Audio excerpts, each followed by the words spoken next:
Well, each week a group of insiders joins me to offer perspective on some of the week's top stories. This week sounding off on the governor's state of the state.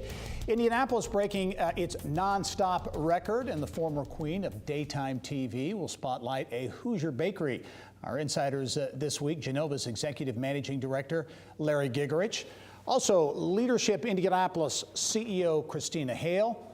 And Women's Fund of Central Indiana Executive Director Jennifer Pope Baker. And welcome one and all to the another edition of the Insiders. And we begin with nonstop flights. We seem to talk about that a lot, or have been talking about it a lot recently. More and more nonstop flights. This week, two seasonal destinations, Charleston, South Carolina, Sarasota, Florida. Larry, but as we were just talking off camera, the airport has really had a strategy of putting the leisure destinations in there, but also mixing in some business spots. Yeah, for sure. Mario Rodriguez and his team over the last 3 years have done an outstanding job of adding both business location flights and leisure travel flights. And I think the important thing is, in a time when you've seen a lot of other airports lose flights, we've continued to gain. And I think that says something for the health of our market. Looking back 20 years ago or so, because I know you were very actively involved in the tech, the mayor's Technology Task Force, and certainly direct flight, nonstop flights, big issue back then. Absolutely. How important is it to see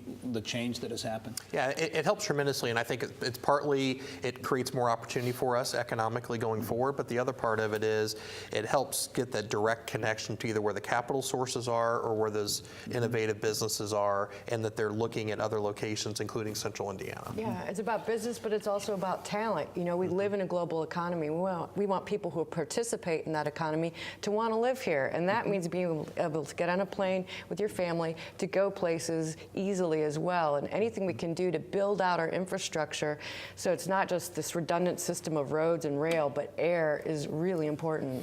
Governor Holcomb and the administration have been supportive of more nonstop flights, and this week the governor had a State of the State address, his second State of the State. Jennifer, as you look at that, a number of topics, focus areas, clearly workforce development, education tied to workforce, key issues. I think that the focus on workforce is tremendous, because we have to think about how do we employ our young people, keep them employed in careers that are relevant and make sense moving forward to the future, so we can continue to break the cycle of poverty and get people out of minimum wage jobs into careers where they can sustain themselves and their families. Yeah, Christina, any big takeaways from the State of the State for you? Well, I think it was incredibly important that the governor also doubled down once again on the goal of reducing infant mortality in Indiana. So looking at both sides of that life cycle, but we're the 8th worst in the nation, so our babies don't survive at a worse rate than any other state, certainly in the Midwest, but most states in the country. That's important. Now, they first took on this challenge in 2013, then 2015. This is a tall order to have some success by 2024, but such a noble cause. Yeah. Larry, technology, again, back to some of the sector that's really driving the economy, a lot of focus on policy changes that will benefit potentially tech companies. Yeah, I think two of the main areas, how software as a service is treated from a taxation standpoint, it's been very gray in terms of Indiana historically, and that needs to be addressed so it's clear.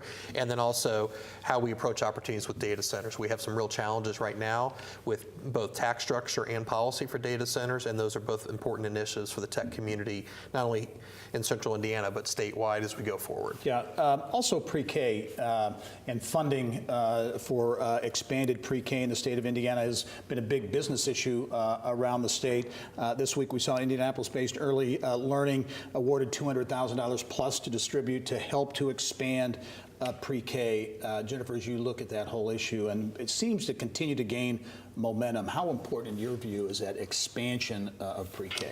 It's absolutely critical, and the fact that Lilly Endowment believed that early learning could be a leader in this and made that grant so they could redistribute is huge. But we need to have our children ready to learn when they go to school, and their parents need to be adequately supported with that as well. And early learning does a really good job of thinking about looking at that holistically, because parents have to be able to support their children well if they're going to be in pre-K to be able to move forward and ready for school. Do you sense that there's a growing acceptance when it comes to, from the legislature standpoint and otherwise, to the importance of expanding pre-K access? I feel like we're moving forward. I don't think that we're accelerating at the speed that's really necessary, but I think we're moving forward, and every time we see a big win there, and then you open up the newspaper and you read a letter to the editor about why should I have to send my child to school before they're 7 and things like that. So I think that it's a hard-fought battle in our state. I think there's a growing appreciation, too, for high-quality pre-K, that this isn't just babysitting or daycare.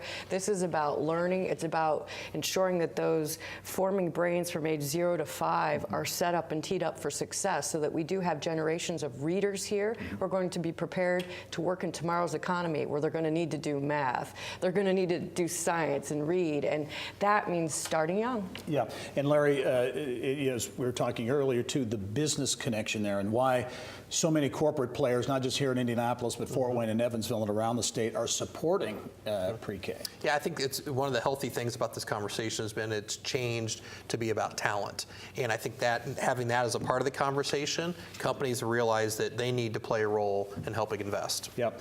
Also, some news this week that the big private phase of a massive expansion and development on the Purdue campus is about to begin. An $86 million Aspire at Discovery Park, again, a private development, but part of a much bigger project on the campus that really is transformational. Yeah, for sure. And I think you've seen other universities that have done these partnerships with private developers and entities around their campuses or on their campuses. But at this scale, ultimately a $1 billion project, that really speaks to, I think, the leadership Purdue's provided in a lot of different areas. And it'll be a tremendous benefit not only to the university, but that broader community up there as well. I couldn't agree more. And you know, innovation is a key pillar of the Purdue brand. And yes, I am a proud Purdue grad, but they are walking their talk. This isn't just about, you know, selling kids on getting degrees. They are actually living their brand and performing their values in a meaningful way that we can all touch and feel. And what this could be as you look more broadly into the future and these connections and partnerships with companies like GE Aviation and Rolls-Royce and these private sector companies that are going on, and Infosys and others, obviously it's investment, it's jobs, but it's also from that educational experience pretty impressive. It is, and it certainly creates that glide path to employment for grads and for those who are looking for internships or that first real experience. And that's something we have missed in higher ed too, that people get to actually live their major and graduate ready to roll. Yep. 2 alcohol-related stories this week making some headlines in Indiana. The first, it's been an issue here for a long time in Indiana, Sunday alcohol sales. And it appears as though it seems to be on a track to getting the okay, moved through a Senate committee this week. But Sunday alcohol sales looks like it's going to happen. Finally, that we're joining the rest of the world with this. I don't think that we're going to turn into the Wild Wild West if you can go to the grocery store on Sunday and buy alcohol. I don't think that it's going to do anything but just improve customer service for people, potential improvement in the economy for us as well, but just bringing us into today's market. Just make it through, Larry. There's the other piece is expanded cold beer sales, which doesn't seem like perhaps that will make it. Yeah, I think clearly the Sunday sales will get through. The cold beer, it's interesting, a longtime opponent has introduced a bill, so I think it will get a hearing, but I doubt it'll get through this time. But it is about us becoming, I think, in some ways more sophisticated. Utah changed all their alcohol laws a few years ago because it was an economic development issue. From the outside, people were concerned, and it impacted their ability to conduct economic development. So I think it'll be a good step forward. I will say the General Assembly certainly seems to be feeling a tension between sin and business, whether it is, you know, cold beer, Sunday sales, CBD oil, or gambling. You know, gambling's going to be a hot topic this year too. Yes. Yep. Also, the other alcohol-related issue, cocktail maker relocating from Oregon. It was based in Oregon and is moving its headquarters to Indianapolis, the potential to create 50 jobs. As you look at that $9 million investment in that deal, Blue Marble Cocktails and Spirits is the company. Yeah, I think in particular it speaks to how the state of Indiana has very strategically marketed to companies in high-tax states where there's some tied to the business owner or leadership back to Indiana. And this is a good example of that. And it also may lead to some production being done here as well. Yep. Two other stories as we round out this week. One, Jennifer, you've been a very busy woman here these past number of months, attracting former First Lady Michelle Obama to an event the Women's Fund of Central Indiana is hosting in February at Bankers Life Fieldhouse. That's quite a coup, and the response, ticket-wise, not surprisingly, has been The response ticket-wise has been unbelievable. We knew it was going to be great, but it has been absolutely phenomenal. I'm everybody's best friend right now. Yeah, I'll bet. Give us quickly the kind of the overview of what she'll be talking about and how it'll play out. Women's Fund and Mrs. Obama share a lot of common interest in women and girls. She was the spokeswoman for the Campaign to Change Direction, which teaches people the 5 signs of emotional